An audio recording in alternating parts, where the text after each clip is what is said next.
Being one of the cheaper Adidas indoor boots on the market, the Adidas X Crazyfast.3 In is one of the boots I see most commonly worn. And with the retail price of $80 to $95 depending on where you're purchasing these, I know they're not the cheapest indoor football boot that Adidas makes, but oftentimes you'll find them on sale on most retailer websites and in stores. And on top of being one of the more cheaper models, it's also one of the more cheaply made models as well. It doesn't feel as good of an indoor football boot as I hoped for, and I know it's a takedown model, but I still expected a little bit more from Adidas on this one. It was also pretty difficult to get the tech specs for these boots. The Adidas website just didn't really offer a whole lot of information, so I had to search a few other retailer websites just to kind of piece together what I could and kind of figure out exactly what makes up this boot. And to get into those tech specs, I'm gonna start with the sole plate, or in this case, the outsole. Now, this outsole itself is nothing special. It's just a normal rubber outsole that you'll find on pretty much any other football boot, whether it be Adidas, Nike, any other brand you can think of. However, it is kind of a split midsole, if you could call it that. It has the main rubber section up here in the forefoot and then down here in the heel, but in between it has this material that's called a EVA midsole. In my opinion, the EVA midsole is what ruins this boot. It's supposed to be very cushiony, but I found that with how high raised the EVA midsole actually is, the boot kind of sits on a slant, and I'm exaggerating here, but when my feet are in the boots, it feels like this. Like it's almost like a 25 to 30 degree angle that my feet are sitting on and just sloping down into the toe box of the boots. It's a very weird feeling if you're trying to break this boot in and you go from wearing this boot, having the raised heel a little bit, and then switching into a pair of more comfortable boots or indoor boots that you've been wearing. And for me, it's just an experience I did not really appreciate and don't really know why Adidas has done this. If we take away that angled downward slope, the rubber outsole performed just as any other rubber outsole boot you'd expect to. And even with this uncomfortable angle, the EVA midsole actually is fairly cushiony and does provide a little bit of comfort in the heel when you're pushing off your foot or, just taking steps or just training or playing. As for the upper, it was pretty stiff, but that's also to be expected whenever you're dealing with synthetic material. Now, this is a multi-layered synthetic material, so what all those layers are comprised of, I'm not really sure. It could just be a lot of the same layer, just added on top to provide a little bit of structure, but I just found it wasn't really pliable, it didn't really break in, and it wasn't very elasticy or stretchy. Now, the upper is also made up of at least 50% recycled materials. I believe Adidas has been doing this with most of their boots. I could be wrong, but I feel like the Crazyfast especially are made up of that recycled material. And with Adidas going away from K-leather boots, and I'm assuming calfskin leather fairly soon, we're gonna get a lot more of this recycled material, which I'm all for reusing products. It's good to be thrifty, and if you can take more products that have been wasted or potentially going to be wasted and make something with them, cool, but I really just feel like there hasn't been a good football boot that does recycled materials well. The entire upper is not comprised of that synthetic recycled material. It actually has a knit portion as well, so it is a one-piece knit upper. There is no tongue.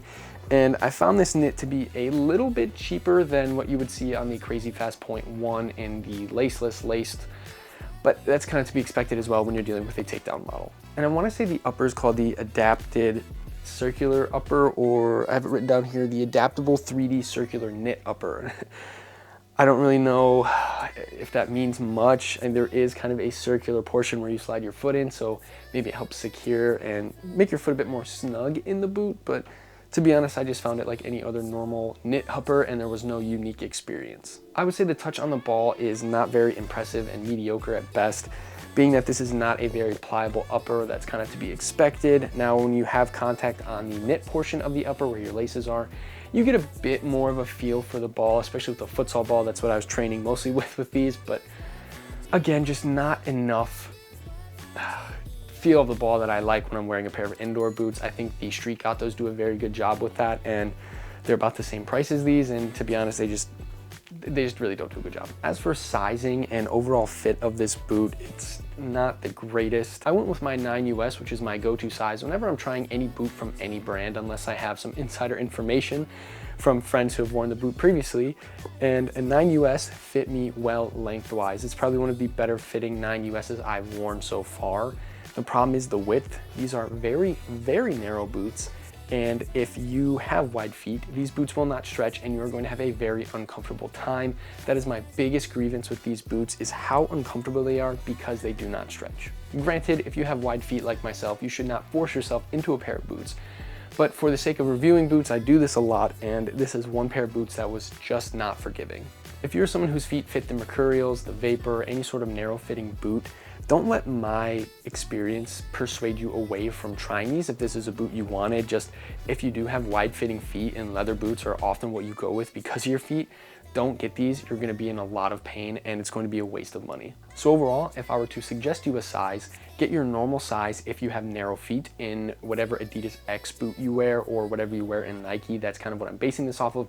If you have wide feet, stay away from these altogether. You already know what I'm gonna say about comfort, being that these are not meant for wide feet and I have wide feet, and that is they are very, very uncomfortable. If you figure in that downward sloping angle, that's not very comfortable for me. And then just the amount of pain my foot was in when wearing these boots, I want to say my entire foot was in pain except for my toes because the toe box was okay and then my heel was okay, but everything in here, so this entire portion here, on fire. My arch was on fire, the sides of my feet were on fire, the top of my foot not so much, but it was just to a point where I was looking to get out of these boots as soon as possible, and when I took them off, the relief was great, and it's just not something you want from a pair of boots. For me, the pain started probably 3 to 5 minutes into wearing these boots. The first couple minutes, I thought, hey, maybe they're finally broken in.